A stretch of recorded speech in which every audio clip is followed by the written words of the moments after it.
Okay, we want to solve this equation, right? We've got a third degree polynomial. Very similar process if they said find the roots or find all the real zeros. We're going to do the same thing. So I don't see anything obvious that will factor out of this. So I'm going to go right to my calculator and graph it. So let's go graph this. And I would encourage you to do it on your calculator as well.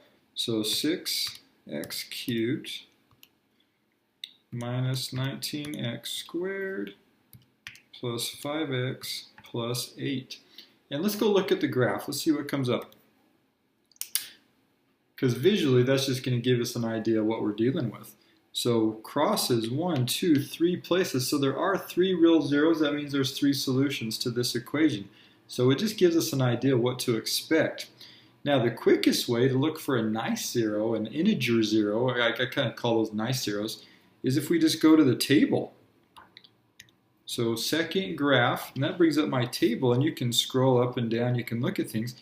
Well, notice at x equals 1, y equals 0. At x equals 1, y equals 0. So I'm just going to write here from graph x equals 1. So if you were doing a unit exam or the final exam or something, that's fine. It just gives me an idea. Okay, where did they get that x equals 1 from? From the graph x equals 1. So we know one answer, but there's 2 more. Here's where synthetic division comes in, and it's our friend. We're going to divide this 0 out of this polynomial. Okay, and maybe just clarify what that means. If x equals 1 is a 0, that means that x minus 1 would be a factor of this polynomial. So we're dividing this factor out basically. So let's do that. So we're going to do 1 divided out of this thing. Remember, we're just going to write the coefficients. So 6, negative 19, 5, 8. We're not missing anything, so we don't need any placeholders.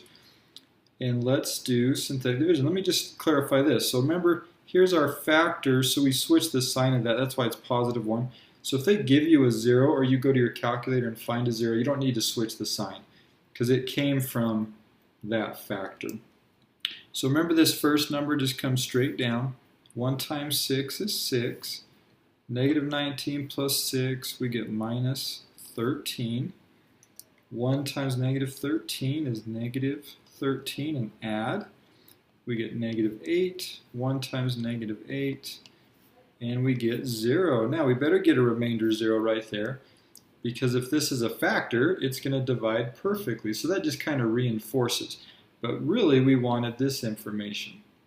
So this means, let me just do this. 6x squared minus 13x minus 8 is left behind. I'll write equals 0. So when we factored x minus 1 out, hey, we're left with this quadratic. Again, I don't see anything that's going to factor nicely. So here's where completing the square quadratic formula come into play. Not a real nice one to complete the square on. So let's just use the quadratic formula. Let's do that. So let me just write that to refresh your memory. Hopefully this is one you can come up with. Negative b plus or minus b squared minus 4ac all over 2a. Let's go ahead and plug things in there. So negative b, so b is negative 13, so it would be 13 plus or minus b squared, so let's see, 13 squared is 169, minus 4 times a times c, all over 2 times a, which is 6. So of course that'd be 12 down there. All right, we plugged everything in. Now we just need to simplify it. Be careful with it. You can just do this in your calculator anyway, but minus and a minus, so we're going to end up adding those. Okay, let's see what we got. 13 plus or minus. Let's run this through our calculator. In fact, I've got another calculator I'll put right here. The little scientific guy that I really like. It simplifies radicals and things. 169 plus 4 times 6 times 8. And that is 361. Of course, all over 12. Now let's see if that'll simplify. Square root of 361. Let's try it. kind of a bigger number, not one of those I have memorized. And it actually is a perfect square. So it comes out to be 19. So we've got 13 plus or minus 19 over 12. Let's clean that up. So 13 plus 19, 13 plus 19, what's that? Same as 12 plus 20, so that's 32 twelfths. And we can reduce that. Let's see, what can we divide out of that? 4, right? So that would be 8 thirds. And if I did 13 minus 19, that would be, let's see, 13 minus 19, that'd be negative 6 twelfths. Of course, that's negative 1/2. And so, what are my zeros? So 1, we got that one from our graph.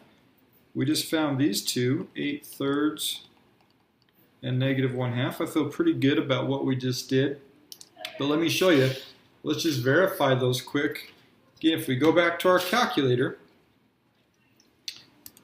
got that graph in there, go to your trace menu. This is where you can type things in. So if I put 1, comes up and says y equals 0.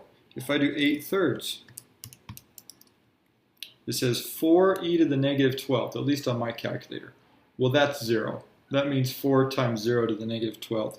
I don't know if it's the algorithm, something the calculator does, but that's a 0. And let's check negative 1/2. So negative 1/2, that one actually gives me a nice clean 0. So there we go. Find a nice 0 on your calculator.